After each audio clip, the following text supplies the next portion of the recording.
nosso culto ao Senhor, peço que abram suas Bíblias ou acompanhem a projeção no livro de Levítico, capítulo 11, versos 44 e 45. Levítico, capítulo 11, versos 44 e 45. Assim diz a palavra do Senhor: pois eu sou o Senhor seu Deus.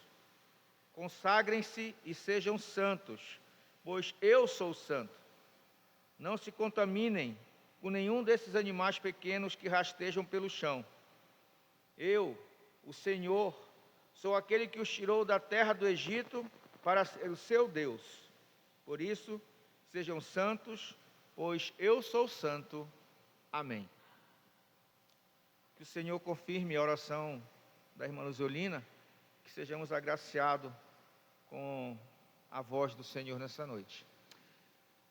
Queridos, a ordem, sejam santos, pois eu sou santo, devem inspirar os cristãos a adotarem uma vida consagrada a Deus, evitando aquilo que contamina espiritualmente e a reconhecerem que a santidade é um padrão estabelecido por Deus para todo cristão, para que todo cristão possa ter um relacionamento pessoal e profundo com Deus. A santidade é um padrão de Deus para todo cristão que deseja ter um relacionamento pessoal e profundo com Ele. Erroneamente, o principal objetivo da maioria das pessoas hoje em dia, e inclusive de muitos que são cristãos e professos e confessos, é a felicidade e não a santidade. Querem que Jesus resolva seus problemas, carregue seus fardos, mas não querem que Ele controle sua vida e nem mude seu caráter. Parece que não se incomodam pelo fato de que pelo fato de que na Bíblia Deus diz 3 vezes ao seu povo: sejam santos, pois eu sou santo. Nós acabamos de ouvir agora no verso 45. A Bíblia também se refere a este versículo no capítulo 19, 25 de Levítico. E também em 1 Pedro, capítulo 1, verso 15 e 16, nós vamos encontrar a expressão: sede santos, pois eu sou santo. E quando Deus fala, Ele fala sério. Deus não brinca. Deus não é muitas vezes nós que brincamos com as coisas de Deus. Deus fala de forma séria. O teólogo Jonathan Edwards escreveu a seguinte frase, abre aspas: aquele que vê a beleza da santidade ou do verdadeiro bem moral, vê a maior e mais importante coisa do mundo. Aquele que vê a beleza da santidade ou do verdadeiro bem moral, vê a maior e mais importante coisa do mundo. Fecha aspas. A pergunta é: você já pensou na sua santidade pessoal, sendo parecida com a de Cristo, como a coisa mais importante do mundo?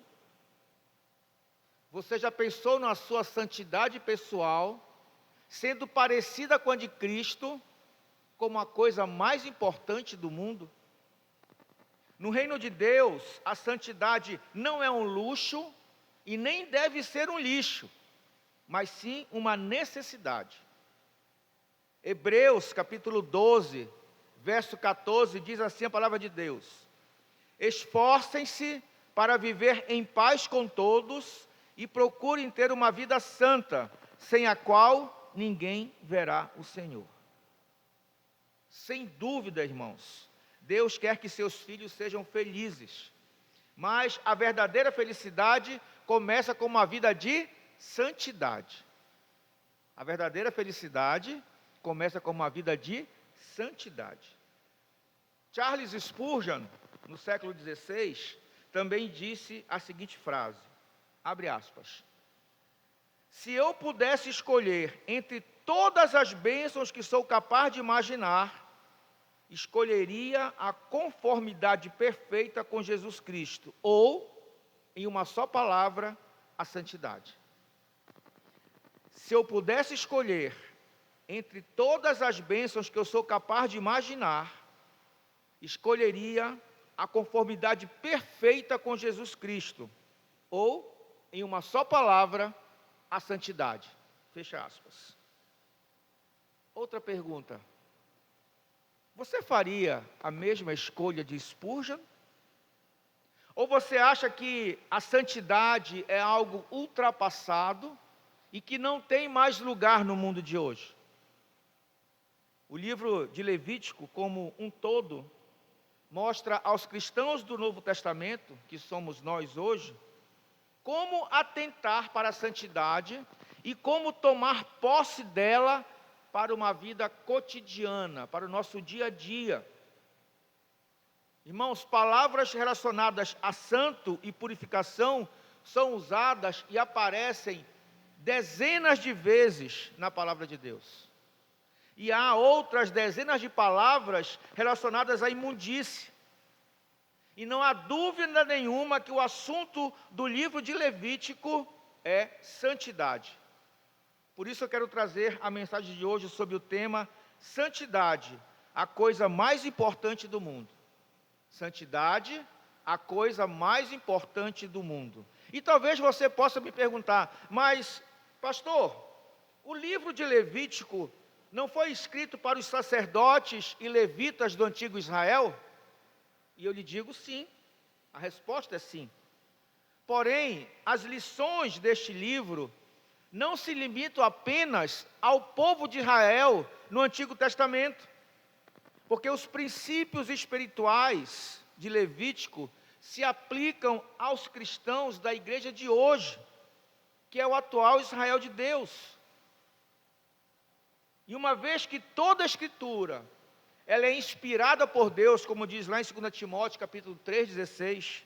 Então, toda a Escritura é proveitosa para o povo de Deus, em todo o tempo, para o crescimento de uma vida piedosa. Em Mateus, capítulo 4, verso 4, Jesus disse que uma pessoa não vive só de pão, mas de toda a palavra que vem da boca de Deus. E isso inclui o livro de Levítico. Esse livro também vem da boca de Deus. E tal como pão é necessário para nós também. O livro de Levítico trata de temas importantes relacionados à vida de santidade. Ele trata que Deus é santo, que existe um sacerdócio santo, um povo santo, uma terra santa e um Salvador santo. E é justamente sobre esses pontos que nós iremos tratar hoje. Primeiro, um Deus santo. Um Deus santo. E o que é santidade? Muitas vezes nós falamos nisso, mas o que é santidade?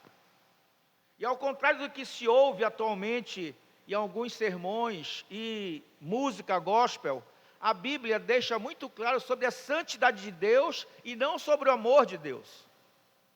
Um outro teólogo disse a seguinte frase, abre aspas, o amor é a essência de Deus, mas a santidade é a essência do amor, fecha aspas. O amor de Deus é um amor santo. Por isso que a Bíblia lá em 1 João, capítulo 4, verso 8, diz que Deus é amor. O amor sem santidade seria algo monstruoso, que poderia destruir a lei de Deus, a perfeita lei de Deus. Enquanto a santidade sem amor, ela não daria qualquer esperança a um pecador perdido. Os dois, amor e santidade, se encontram em perfeito equilíbrio dentro da natureza divina e nas obras de Deus. A santidade de Deus não se resume simplesmente, irmãos, à ausência do que é impuro e profano. A santidade de Deus é a natureza presente e perfeita de Deus, operando com o propósito de realizar a sua vontade. que é perfeita. A palavra hebraica para santo, que Moisés usa aqui no livro de Levítico, significa aquilo que é separado e marcado, aquilo que é diferente. Isso significa a palavra santo aqui no livro de Levítico. O sábado era santo, pois Deus havia separado para o seu povo. Os sacerdotes eram santos, pois haviam sido separados para ministrar ao Senhor. Os sacerdotes, as vestes eram santas, pois não podiam ser feitas para uso comum. O dízimo que o povo levava ao tabernáculo era santo, ou seja, qualquer coisa que Deus declarasse santa devia ser tratada de maneira diferente das coisas comuns. Deveria ser tratada diferente do que era cotidiano naquele acampamento hebreu. Na verdade, o acampamento de Israel era santo, pois o Senhor habitava lá e andava no meio do povo. Por isso aquele acampamento era santo. Então, santidade é ser separado, consagrado e dedicado a Deus, separado do mundo, do que é impuro e do que é profano. Isso é santidade. Mas de que modo Deus revela a sua santidade? As religiões cananeias eram declaradamente imorais, envolvidas com adoração a ídolos, envolvido com prostituição, tanto de homens como de mulheres. E aí isso não pode nos fazer lembrar que os deuses e as deusas gregas e romanas também não eram diferentes das divindades cananeias. Por esse motivo, Deus ordenou que seu povo ficasse longe dos altares, longe dos santuários, e que se recusassem a aprender seus maus caminhos. De muitas maneiras, Deus deixou claro para o seu povo que Ele era um Deus santo. Lá no Sinai, Deus revelou sua presença santa. Também revelou seu poder e presença quando julgou os deuses do Egito, abrindo o Mar Vermelho, destruindo o exército egípcio. E também Deus mostrou que era santo quando Ele realizou milagres em favor de Israel, lá no deserto. Deus, Ele é glorificado em santidade, e sua glória habitava no Santo dos Santos, tanto no tabernáculo quanto no templo. Vocês lembram que havia a presença de uma nuvem de glória e uma coluna de fogo. E tanto a nuvem como a coluna lembrava Israel de que Jeová era um Deus santo, que o Jeová era fogo consumidor. É incorreto nós chamarmos qualquer divindade pagã de santa. Porém, Santo de Israel é um dos nomes de Jeová, e esse nome aparece várias vezes nas Escrituras. Por meio de declarações e demonstrações, Deus, o Jeová, deixa claro para o povo de Israel que Ele é um Deus santo, reto em suas obras e justo em todos os seus julgamentos. Deus é santo. O segundo ponto da mensagem de hoje é que nós somos um sacerdócio santo. Um sacerdócio santo.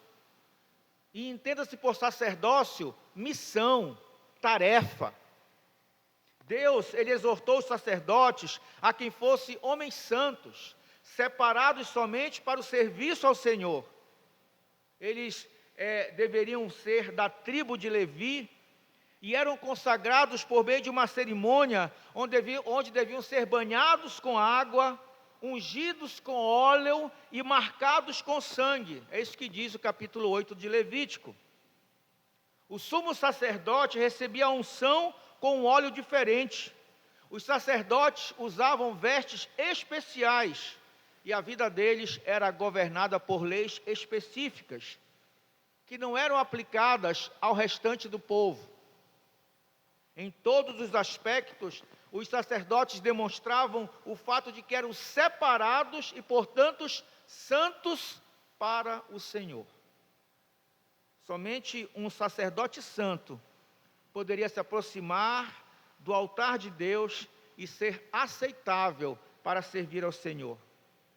Se os sacerdotes não estivessem vestidos corretamente, se não se lavassem corretamente, ou se tentassem servir quando estavam impuros, corriam o risco de vida. Poderiam morrer, ser fulminados diante do Senhor. É interessante que o sacerdote ele usava uma lâmina de ouro na frente do seu turbante. O turbante era aquela torre, né? Aquele chapéu que eles usavam. E nesse turbante, nessa lâmina de ouro, estava escrito santidade ao Senhor. E ele não ousava a fazer nada que fosse contra aquela frase que estava escrito na lâmina de ouro. O sumo sacerdote, ele poderia estar servindo no Santo dos Santos, que era a parte mais interna do tabernáculo. Não, nessa parte mais interna, no Santo dos Santos, só os sacerdotes poderiam entrar. E ele poderia estar ali dentro, e ainda assim, correr risco de vida. Irmãos, todo verdadeiro crente em Jesus Cristo é um sacerdote de Deus, tendo o privilégio de oferecer sacrifícios espirituais por meio de Jesus Cristo. 1 Pedro capítulo 2, verso 9 diz assim: vocês, porém, são povo escolhido, reino de sacerdotes. No Antigo Testamento, o povo de Deus tinha um sacerdócio. Agora, no Novo Testamento, nós somos o sacerdócio. No Antigo Testamento, o sacerdote apresentava um sacrifício diante de Deus. Agora, no Novo Testamento, nós somos o sacrifício apresentado diante de Deus. Sacrifício vivo apresentado diante de Deus. Pela fé no sangue de Cristo, nós fomos lavados. Fomos vestidos com a justiça de Deus, ungidos pelo Espírito, e assim nos foi concedido acesso à presença de Deus. Percebam as semelhanças, irmãos. No Antigo Testamento, os sacerdotes eram lavados com água. Nós somos lavados pela fé no sangue de Cristo. No Antigo Testamento, os sacerdotes eram ungidos com óleo diferente. Nós somos ungidos pelo Espírito. No Antigo Testamento, os sacerdotes usavam vestes especiais. Nós somos vestidos com a justiça de Deus. Glória a Deus por isso. Levítico capítulo 16, verso 2 diz: disse o Senhor a Moisés: avise seu irmão Arão, que não entre quando bem entender no lugar santíssimo, atrás da cortina interna, que era onde era o santo dos santos. Se o fizer, morrerá. Olha o que o versículo diz, irmãos. Ele não poderia entrar naquele local ali, no Santo dos Santos, quando bem entendesse e da forma que quisesse, porque senão ele morreria. O que é que nos ensina? Que o nosso sacerdócio também não é de qualquer forma, não é quando nós bem entendemos. É um sacerdócio santo, em tempo separado para Deus. O nosso sacerdócio não é de qualquer forma e não é quando bem entendemos. É um sacerdócio santo, em tempo separado para Deus. Terceiro ponto da mensagem de hoje. O propósito de Deus para Israel era que o povo fosse um reino de sacerdotes e nação santa. É isso que diz lá em Êxodo capítulo 19, verso 6. Tudo na vida do povo de Israel no Antigo Testamento era santo. Quer dizer, separado para o uso exclusivo de Deus. Ou era comum. As coisas comuns eram as coisas que eram consideradas limpas e todas as pessoas podiam usá-las. Ou as coisas eram imundas e as pessoas eram proibidas de usá-las. Os israelitas tinham que evitar aquilo que era imundo, e se não fizessem, seriam excluídos do povo até passarem pela cerimônia de purificação. Apesar das leis sobre casamento, nascimento, alimentos, higiene pessoal, da quarentena de pessoas doentes e do sepultamento de mortos, porque essas coisas envolviam a questão da higiene, o benefício da higiene, porque esses assuntos são tratados aqui em Levítico.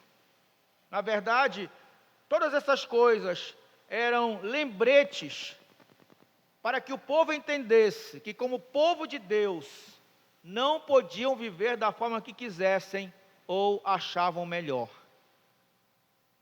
O fato de ser o povo escolhido de Deus, os israelitas precisavam aprender a diferença entre o santo e o profano, entre o puro e o impuro, entre o limpo e o imundo.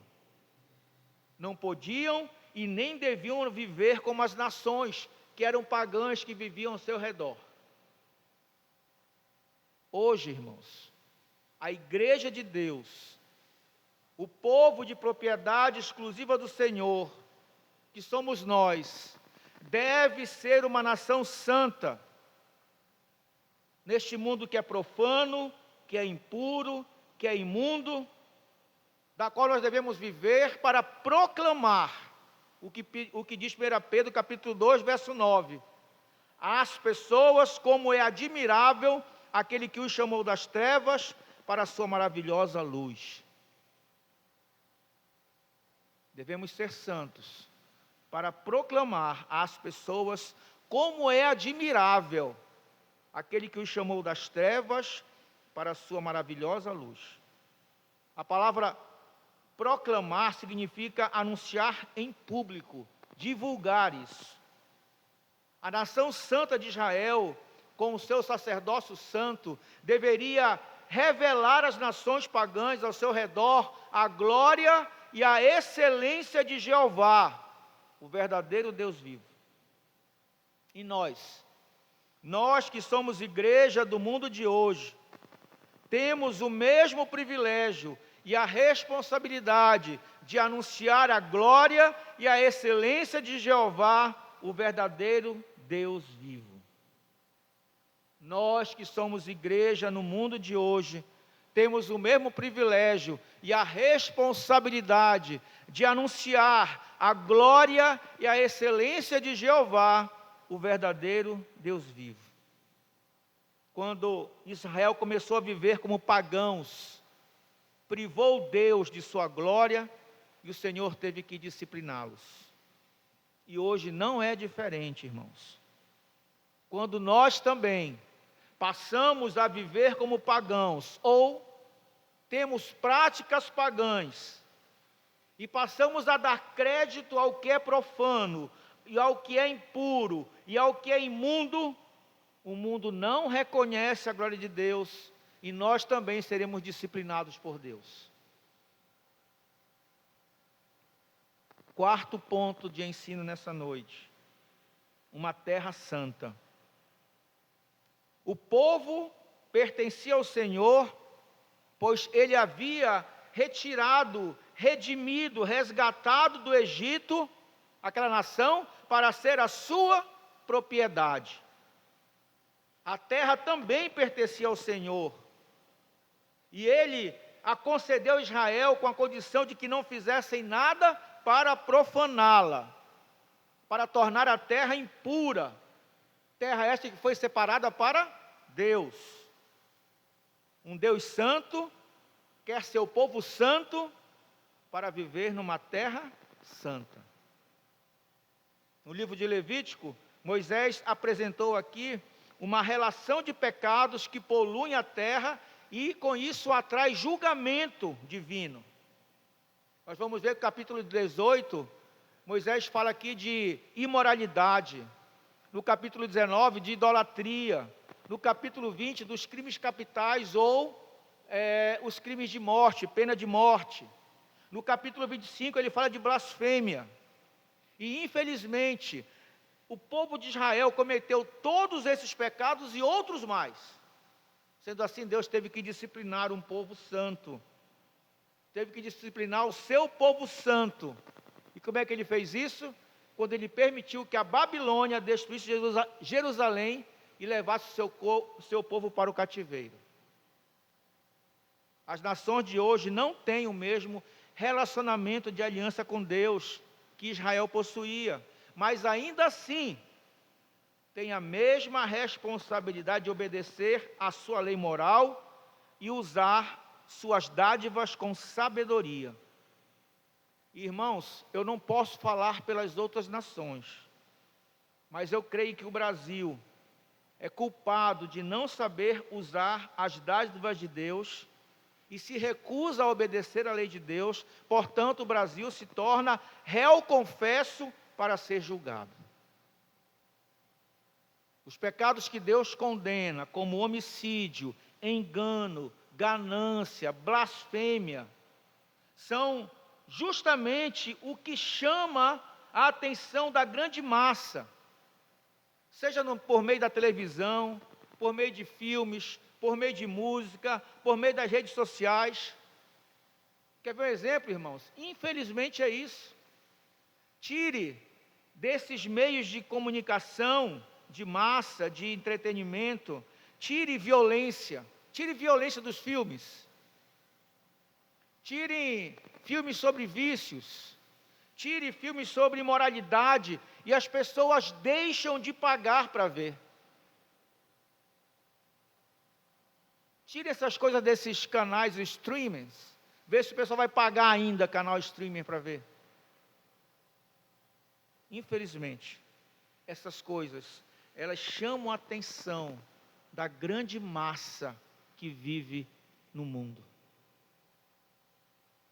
Quinto ponto, para a nossa mensagem de hoje: um Salvador santo. Um Salvador santo. Nenhuma quantidade de boas obras, nem de esforços religiosos pode santificar um pecador. Somente o sangue de Jesus Cristo pode nos purificar de nossos pecados. E somente o Salvador ressurreto e glorificado é capaz de interceder por nós diante do trono de Deus, como nosso advogado e nosso sumo sacerdote. Aquilo que os cristãos do Antigo Testamento viam apenas como sombra, como apontamento, os cristãos de hoje podem ver sob a luz resplandecente de Jesus Cristo. Aquilo que antes era prometido, hoje nós podemos ver realizado por meio de Jesus Cristo.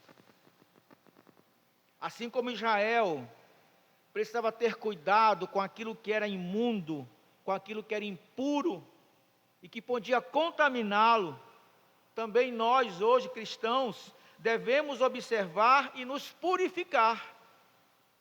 2 Coríntios capítulo 7, verso 1 diz assim: purifiquemo-nos de tudo que contamina o corpo ou o espírito, tornando-nos cada vez mais santos, porque tememos a Deus.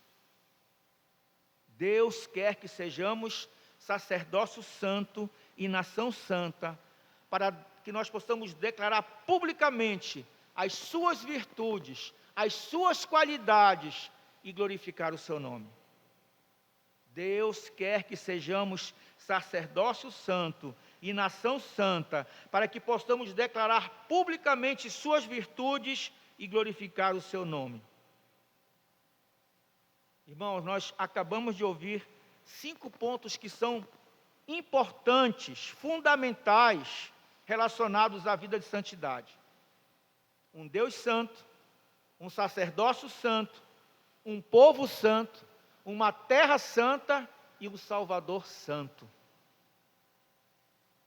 Mas ainda há 3 aspectos da santificação que nós devemos considerar: o posicional, o prático e o perfeito. O que seriam isso, pastor? A santificação posicional significa que o cristão foi separado de uma vez por todas para Deus. Uma vez que nós somos separados de uma vez por todas para Deus.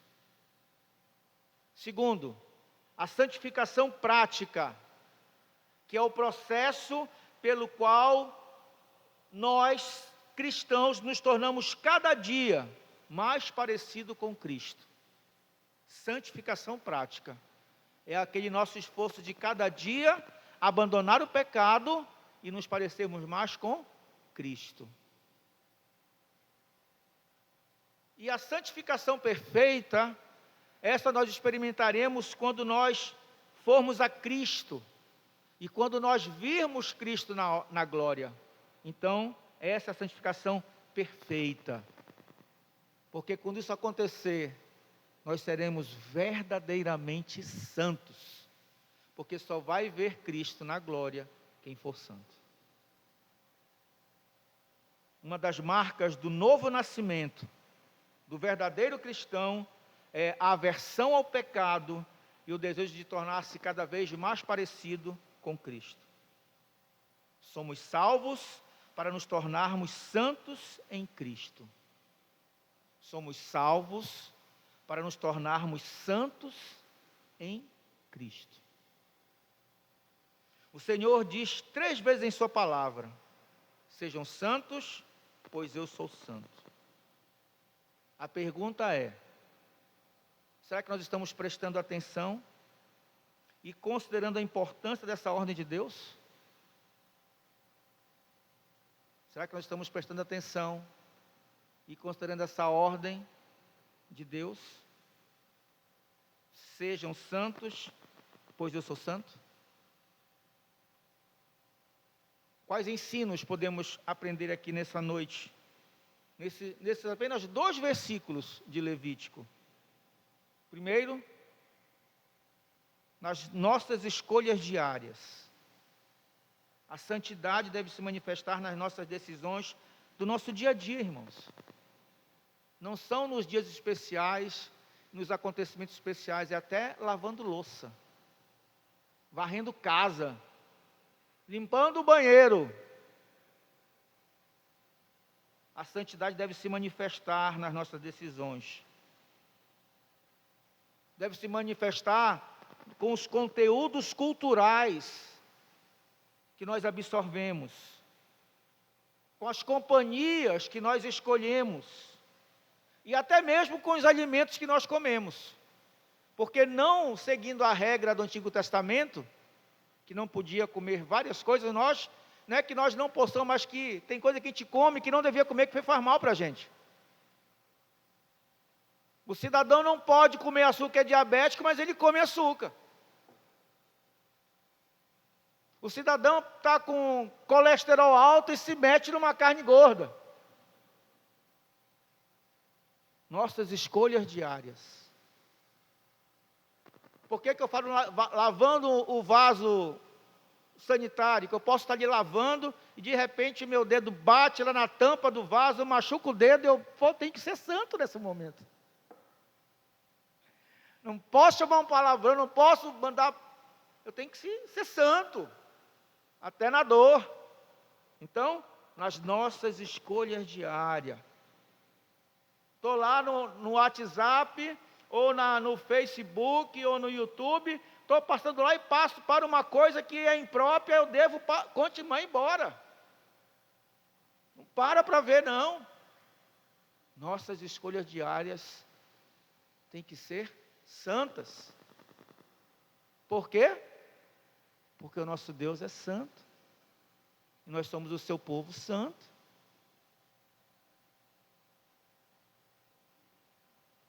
Outra forma de exercermos santidade no dia a dia, sendo exemplos para os outros. As nossas escolhas diárias refletem o nosso testemunho de santos, irmãos. Não pense que ninguém está lhe vendo. Tem sempre alguém lhe vendo. Por mais que você ache que não, tem alguém lhe vendo. Então, cuidado com os seus testemunhos. Viver uma vida santa serve como testemunho para influenciar positivamente as pessoas que estão ao nosso redor. E ao fazer isso, nós, com o nosso testemunho, nós convidamos as pessoas a conhecerem e a buscarem ter proximidade com Deus. Veja o quanto é importante o nosso testemunho. Não só na rua, em casa. Muitos de nós temos parentes que não são cristãos.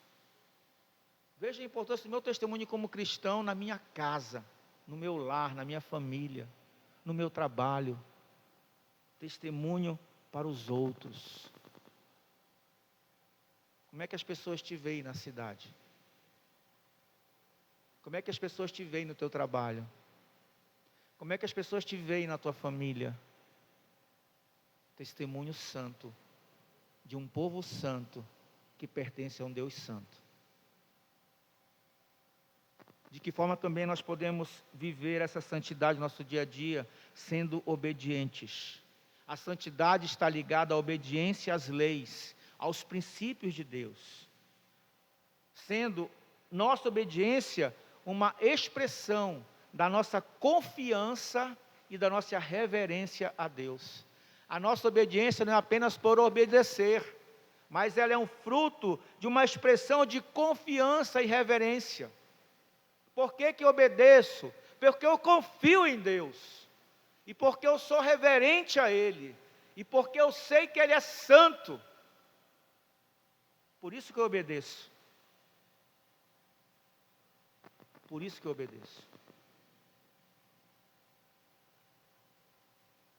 E nós precisamos entender também, em quarto lugar, que esse é um processo contínuo. A busca pela santidade, irmãos, não acontece só uma vez na nossa vida. Não é só quando o Senhor me chamou, me converteu, me batizei e pronto. Não. A busca da santidade, ela é constante, ela é diária e ela é perpétua. E perpétua aqui não é eterna, é perpétua enquanto duraram os meus dias. Isso é perpetuidade. Então essa busca de santidade, ela é dia a dia, sem folga. Sem folga. E como é que eu faço isso?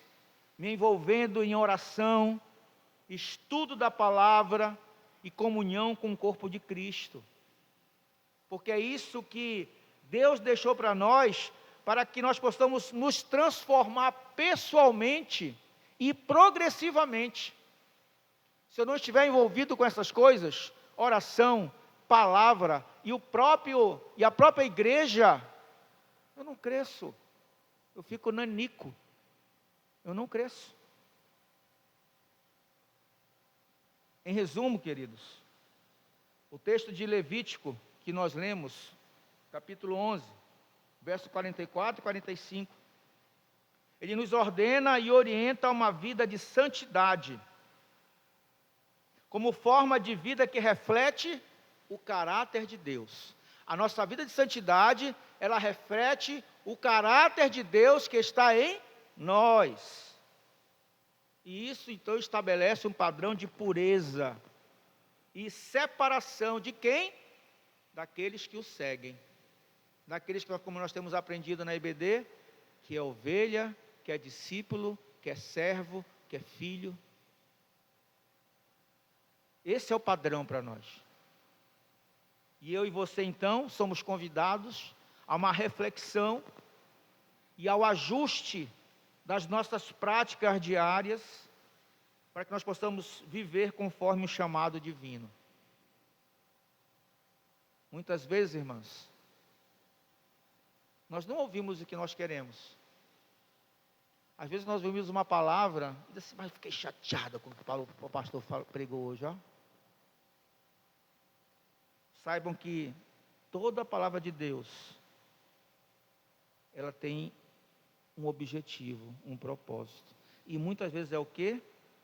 É para ajustar as nossas práticas diárias, conforme o chamado de Deus. Qual é o chamado de Deus? Sejam santos, pois eu sou santo. Que o Senhor nos conceda a graça de vivermos uma vida em e de santidade. E ao Senhor toda a honra, toda a glória e todo o louvor pelos séculos dos séculos. Amém. Vamos curvar cabeças, vamos orar ao Senhor.